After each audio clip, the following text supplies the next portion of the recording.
Hi everyone, and thank you so much for joining us. We've got with us today Mr. Norman Goodsell, and if I may introduce Mr. Goodsell to you. Mr. Norman Goodsell is an independent report writer who is not affiliated, associated, authorized, endorsed, or in any way officially connected with Hills Family Lawyers or any other law firm in Sydney. Mr. Goodsell has kindly agreed to this interview as a general and broad introduction to family therapy, and is here to provide us with a better understanding of this valuable resource and how to get the most out of it. Mr. Norman Goodsell, thank you so much for agreeing to this interview. It's a pleasure. Thank you. Thank you so much. So if I may ask you, please, just to let us know, what is family therapy? Well, family therapy is a broad term. It's defined really by the words in it. It's therapy for a family, and it's a process in which a family can be assisted with any lingering issues or problems within that family. Now, in our context, and what we're talking about today, we're talking about families usually that have separated or are about to separate. Family therapy, and that's the context of my work. My individual work is with people in that category. Family therapy, for instance, can be provided for people who are still living together or in happy marriages with their children, but I tend not to get involved in that because my focus is on a process of alternative dispute resolution for people who have separated and their families. I'd just like to point out the difference between family therapy as such and family mediation, which people are possibly aware of, is that family therapy has an aspect to it of a lingering problem, a lingering family issue. So it's not just about trying to get the parents to resolve a dispute they might have over their children. It's more about an actual problem that involves the children with one or either of the parents. Thank you, Mr. Goodsell. And when we were having a chat earlier, you were saying that sometimes that therapy is even enforced by the judges or recommended by judges for the parties to go through. That's true. That's true. Family therapy can take place along a number of spots along a continuum. Parents, it's unusual, my experience is that it's unusual for people to seek it out independently of their own volition. The referrals that I get are usually either directly from one or both of the parties' solicitors, and it's early on in proceedings. It may be well before one has made an application to the court. More usually, however, it's after the parties have presented at court, and there may be consent orders that they attend family therapy with me. On some occasions, further down on the line, it may be that the judge makes an order at the end of the hearing. If the judge feels that the children are going to benefit by continuing therapy, he or she may put that into final order. So it can happen at any stage, but it tends to happen after the parties have separated. That's the family therapy I do. I can't speak for others. Yes, but I think what makes it really interesting is that it is so helpful that even judges, as you were saying, even at the point of a final hearing, when most people would say, well, the judge has to make a decision, would still consider that people would benefit from it.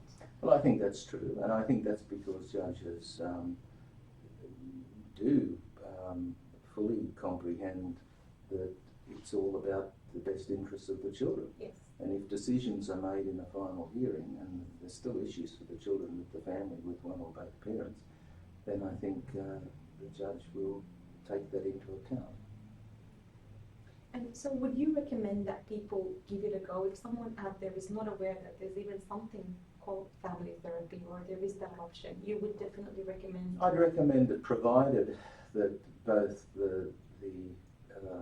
both of the parents are genuinely motivated to do that. I think what I like to do is to see each of the parents separately as a first step. and use that as an intake. Yes. And at that stage, then I'll be able to advise the parents if, in my opinion, family therapy is for them. It's not for everybody. I mean, it'd be silly to say that, but for a lot of people it is, and it can be far less stressful and a far less financial burden than litigation. And if we may ask who it's not for, who falls into that category? Look, I would think there's several categories. I've mentioned that people need to be motivated. So there's a difference between sort of wishing or willing to give it a go and being totally opposed. So if one of the parties is totally opposed, it's a waste of my time and everybody's time to pursue that. So another category would be if there is being significant family violence. I don't see family therapy at that stage as being an appropriate process for them, for a number of reasons. I mean, not least that the person, the victim of the family violence, may feel that they're under some compulsion to attend. And I think both people have to willingly participate.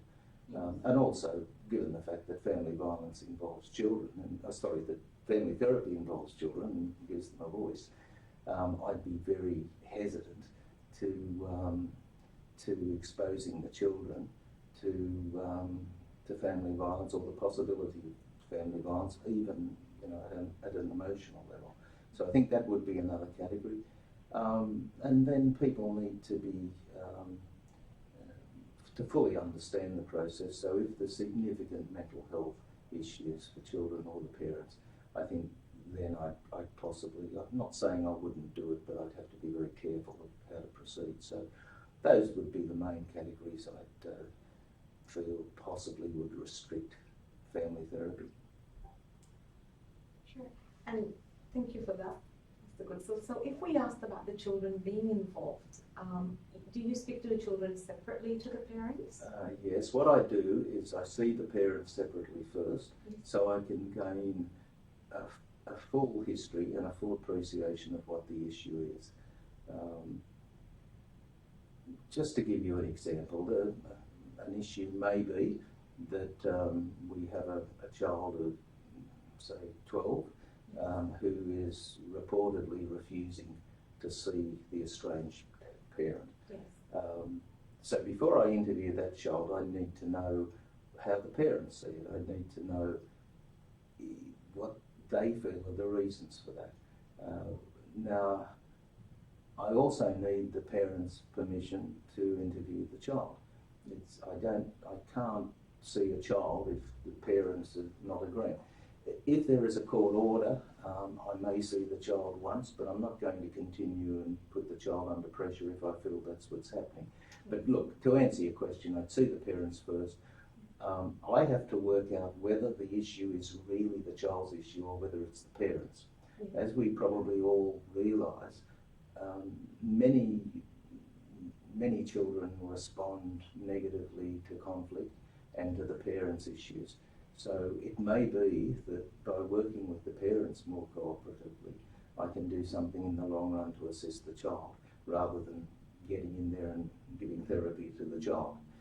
So I don't know if that answers your question, but in other words, there are a variety of ways that it can be looked at, but I would not see the child straight away without seeing the parents, and then having a plan with the parents that they're comfortable with. It may be that I negotiate to see the child, say, 3 times, and then see whether I'll involve the child with the father, whether I'll reintroduce the child to the father. Again, that will depend on the child. So it's a bit open-ended, I know, but that is the nature of the process. There's no 2 families that are completely identical. Yes, that's right. And I think it's also because with family law, you're getting so many emotions and inputs and families and external families, and everyone is involved. That's true. That's true, and that's actually a good point that you raised, because occasionally at the intake interview with each of the parents, it becomes obvious that one of the parties has still a lot of emotional baggage or emotional difficulty with the separation. And it may be at that stage, rather than proceeding with family therapy, I make a suggestion that perhaps individual counselling for a while might be more profitable than getting involved with family therapy. So again, the intake procedure allows that to be decided. And is there a set time frame for how long people need to attend once you've made a No, decision? because each family is different and each situation is different. I've seen, say, kids who said to have rejected one parent and don't wish to see them. And at reintroduction, it's almost like a cathartic experience. Yes. You can overcome that, and you think, well, that's been great. You know, that's been a real sort of movement in the relationship. So it can happen like that. And if that happens, well, it's going to be a relatively short process. I don't like keeping people for an extended period of time because one always sort of worries that you become part of the problem and not the solution if you do that. So I tend to be short term, by which I mean up to maybe 6 months, yes. And then we review it after that and we see where we're going, whether or not we continue, or there's it may be that I suggest to parents, look, let's give it a miss, or not a miss, but let's give it a break for 6 months. Build up other communication with the children over that time, such as electronic communication, phone calls and so on, yes. And then bring them back in. Because, again, I'm very conscious of not being sort of seen to be too much involved in it for the kids in a negative way. Kids are different. Some children, I think, enjoy coming into counselling more than others. And I guess on that topic, Mr. Goodsell, does the generation make a difference, or you feel at the end of the day it's people's characters and emotions? When you say generation of... so we've got I don't even know what this new generation is called, but the one that's... Oh, you mean for the children? You mean the children? No, I didn't know if you meant that or the parents' age. Oh, yeah, yes, yeah. or social media, yeah. Or are they approached differently, or you feel children are children? Children are children. Their emotions are similar emotions across the generations. How they express the emotions, yes. is probably quite different, or can be different. Yes. How they communicate can be quite different. I mean, certainly the younger a child is, the more savvy they are with computers. Yes. I can see people in my waiting room, and the parents may be certainly not old by any stretch of the imagination. They may be in their early 40s, and I can see how they struggle even with the computers that their young children have.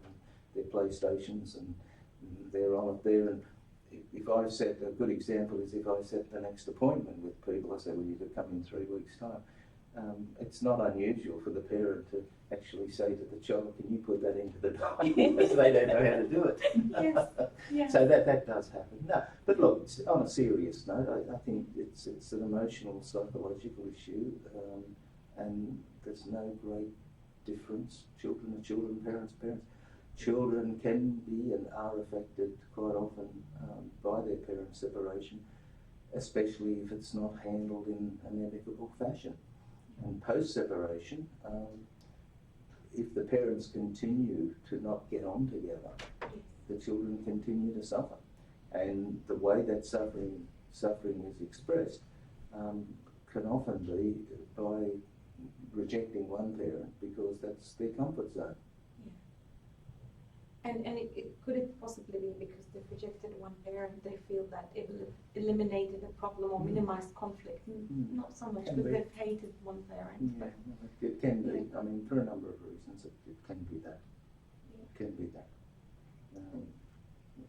Is there I guess before we wrap this up, would you say people need to give family therapy a really good go before they approach court, or what would your recommendation be? I'd say people need to consider the importance for their children of having as less conflict in their separation as possible.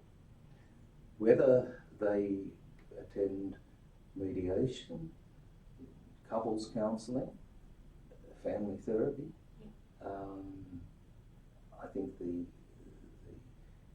important aspect is that they reduce the amount of conflict, because my experience tells me, and I'm sure yourself and other people who practice in the area, if you have conflict that continues after the separation, you're more likely to have children who suffer, and you're more likely to have children who are confused and in need of some professional support at some stage later on. So I guess I'm saying to you, yes, early intervention is important, but that early intervention doesn't necessarily have to be family therapy, but anything that helps the child cope better with the separation is important and should be considered by the parents. Thank you so much, Dr. Goodsell. That's absolutely wonderful advice, and we really appreciate it. Thanks for Thank you having for me. your time. Thank you. Thank you.